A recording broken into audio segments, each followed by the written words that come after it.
Assalomu alaykum, rahmatli barakatuh. Ustoz, hammaga yaxshimisiz? Sog'ingiz yaxshimi? Charchamasin.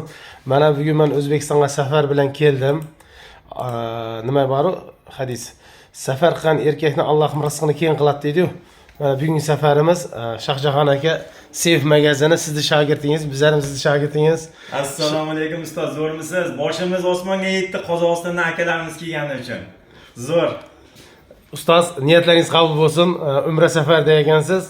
Xudo xolasa Alloh rozi bo'lsin. Alloh chaqirib siz Makka va Madinada Zamzam suvini buloq boshini ichishlar nasib qildi.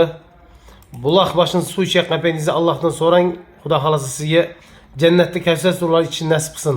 Amin. Va inshaalloh nasib qiladi. Sabab siz ilm tarqatuvchi insonsiz.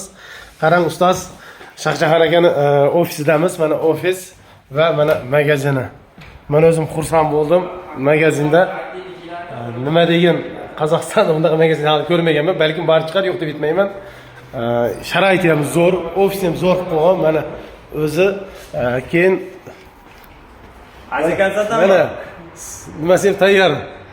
Ustoz va sizga nima bilan bo'lishayapmiz? Bizlar mana bir 5-10 minut dars bir-birimizga nima qildik? Bo'lish va qarang siz 10 kun 15 kun oldin o'tganingizda o'sha shogirdingiz tayyorlab shu ish bilan shug'ullanayotgan ekan. Men o'zim xursand bo'ldim.